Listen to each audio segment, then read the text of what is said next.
So I've got a bit of a different video for you guys today. I've been playing a lot of Marvel Rivals since it launched last week, and even though it's not even remotely similar to Battlefield, there's a few areas of this game in which I think DICE and the teams on Battlefield could really take note of the way that NetEase have approached their development on Marvel Rivals that might actually lead to the next Battlefield being even better. And so today I wanted to talk about some of the most crucial things Battlefield could learn from Marvel Rivals. Now I'll just clarify before we get into it, I'm not talking about making Battlefield more similar to Marvel Rivals. I don't want Battlefield to become some sort of hero shooter. They borderline tried that with 2042 already. And so I just wanted that to be known before we get into it. I'm not trying to say, oh, they should, add hero elements or they should make it 6v6 or whatever the case may be. I want the next Battlefield to feel like Battlefield 3, Battlefield 4, Battlefield 1, that prime era of Battlefield, and I don't want it at all to feel like Marvel Rivals. But like I said, I do think there are some just like elements, even ideas, and maybe even some small mechanics that this game has that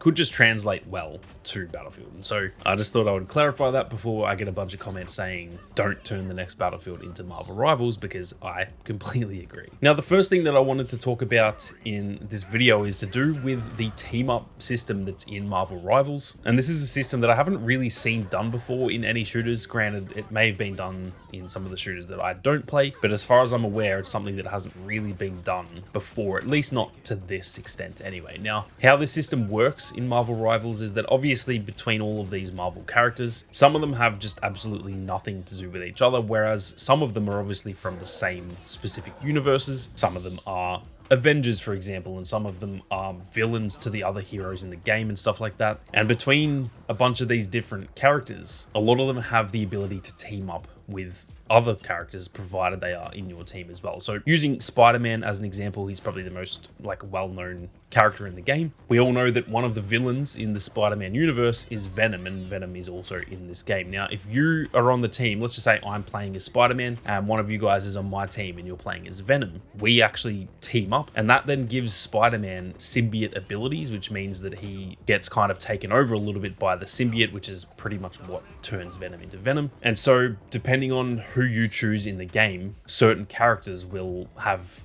kind of like extra abilities and stuff like that, or even just like a passive ability that they get from teaming up with other players. Now, obviously that doesn't really make sense in Battlefield. There are no heroes, there are really no even like main characters that we know when it comes to the multiplayer side of the game. But this is something that I was thinking could actually work a little bit within the class system itself. Now, obviously when it comes to the class system, technically speaking, it is designed in a way that your squad, if there are 4 people in the squad, should pretty much consist of one of each class. So there should be 1 assault, 1 medic, 1 support, and 1 recon. It's not like it has to be like that, but that's kind of how the game's designed. Each of those classes plays a role, and if you have 1 of each in your squad, that's generally a very well-balanced squad. But again, it doesn't actually need to be that way. That's the great thing about Battlefield, is that you can have any sort of team composition that you want. Now, let's just say that you're playing with your buddies and you all really enjoy sniping and you want to all play as a recon so that you can use a sniper. Maybe they could implement some sort of system where, depending on the team composition, you get tiny bonuses. So as an example, again, if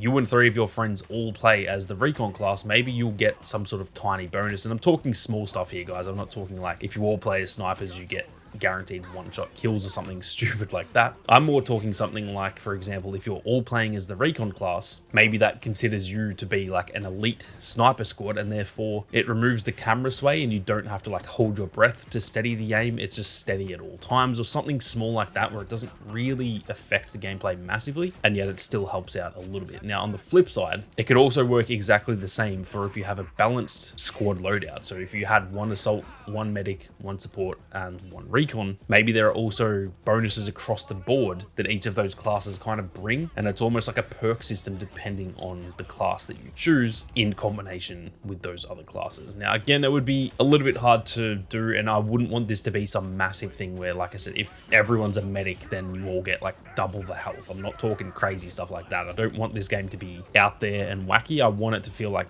the core Battlefield games, but I do think it would be cool to actually have some sort of like bonuses or just like tiny perks depending on your team composition, so that there's actually a bit more of a reason to choose a specific class. So for example, if you've got 3 snipers in your team and you don't really want to play as a sniper, maybe that still incentivizes you to play as one. Same thing for the medic. Maybe you all get slightly quicker revives if you're all playing as medics and you can roll out there as like some crazy medic squad or something like that. And again, it doesn't have to be for if everyone is the same class. It can just be if you have 2 assault and 2 medic on your team, that gives you some sort of bonus. I just think a system like that could actually really work in Battlefield. They did it a little bit in 2042 with the whole proficiency thing, where like if you're the assault class and you use an assault rifle, you actually get a slight bonus. If you're the recon class and you use a sniper, you get a slight bonus for that as well. And I actually really enjoyed that personally, even though the class system was very loosely used in that game. But even little things like that, I think really do go a long way, because for me personally, even though I love the class system and the overall squad system in this game, I do think that the squad system in general, it is glorified spawn points. That's really all that it has become. I feel like it used to result in a lot more teamwork, but these days I honestly think there is almost no reason to actually be in a squad. The only bonus you get is spawning on teammates. So that's something I would love to see them try to implement. Obviously, I don't think that's going to happen, and I'm sure a lot of you guys are going to say that sounds absolutely fucking ass, and that is completely fair if you feel that way. I'm not going to be sad if it doesn't end up in the game, but it's just something that works really well in Marvel Rivals, and I think it would be pretty cool to see something like that. Not to the same extent as Rivals, because that's a hero shooter, it's very different, but like I said, just some small bonuses depending on who you pick to kind of incentivize and just make you think about the classes that you're choosing, so that people don't just choose the same class every single game. Now, before we go any further, if you guys are interested in more Battlefield content, obviously this is not so much a Battlefield video. The gameplay in the background is Marvel Rivals, but the focus on this channel moving forward into 2025 is going to be Battlefield. And if you want to see more, be sure to hit that subscribe button. There is plenty more on the way, so make sure you don't miss out. Now, the next thing I think that Marvel Rivals did incredibly well, it's probably been as good as any company has done it in recent years. This is the entire marketing for this game, and I'm not even just talking actual marketing in terms of trailers and stuff like that. Just the overall hype generation for this game has been absolutely phenomenal, and it has definitely paid off, because this game has hit some very high player counts and stuff in the opening weekend, and it's just led to the game already having a really big community. Now, first and foremost, just in the most basic terms of the marketing, that alone they have done really well. They've been constantly tweeting out things. They did this thing in the, I think it was like 30 to 33 days or something like that. In the lead up to the launch, they did a new skin every day for 33 days, and they just pretty much tweeted out a skin with a little like animation, and they said a little bit about the skin. And again, obviously that doesn't necessarily relate to Battlefield. I don't think Battlefield players care quite as much about the skins, but in a Marvel game, that's obviously a big thing. They could do the same for weapons, for example, in Battlefield.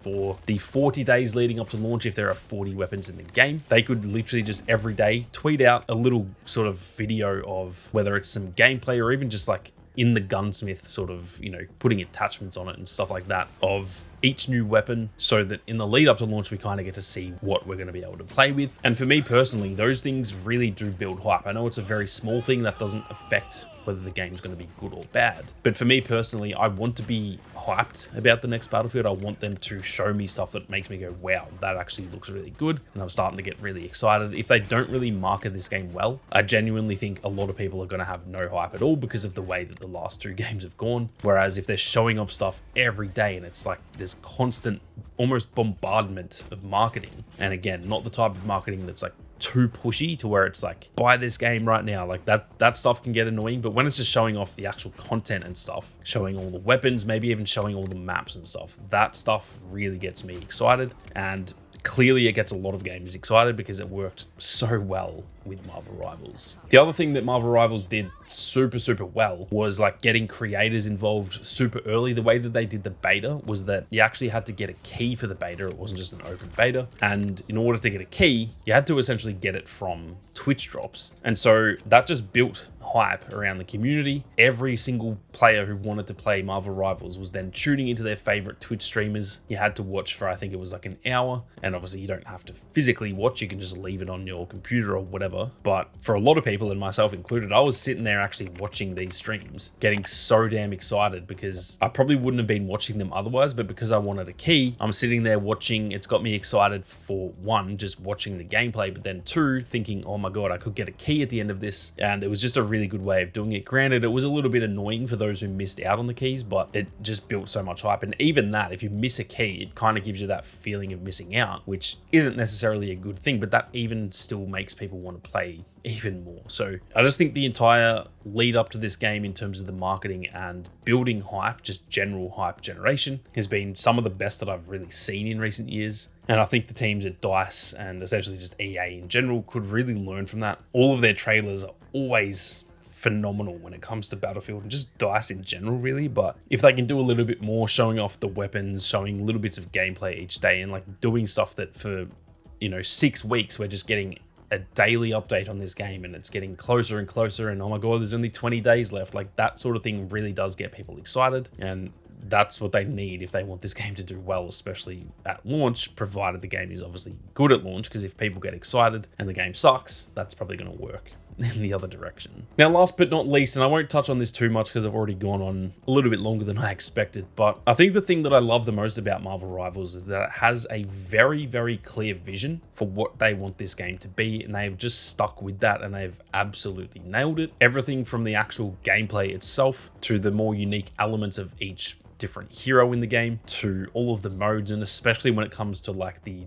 aesthetic of the game, the way that the game is stylized and all that sort of stuff. There is just a really cohesive vision for the game that clearly works, and they have just stuck to that. I think that's something that has really been missing from Battlefield for the last probably 2 to 3 now. Even Battlefield 1, although I loved the vision for that game, it was very different from previous Battlefield games, and I think it worked in that one. But with Battlefield 5, the vision just felt like it wasn't there. It felt like it kind of got there by the end with the whole Pacific DLC and all that sort of stuff. So the vision eventually got there, but again, then in 2042, it felt like that game has borderline no vision at all. It was just like a mix of Battlefield crossed with some sort of like not very good hero shooter combined with almost like the movement of Call of Duty and stuff. It was just a bit all over the place, and I think that's something that Marvel Rivals has not done. Don't get me wrong, it is essentially just Overwatch in the Marvel universe, but I think that they have done enough to make it their own thing, and their vision for the game is clearly not only a very good one, but something that they have stuck to without wavering from it too much at all. So that's something that I really think Battlefield could use, making the next game just have a very clear vision. If it's going to be a more like grounded, realistic Battlefield, that'd be great,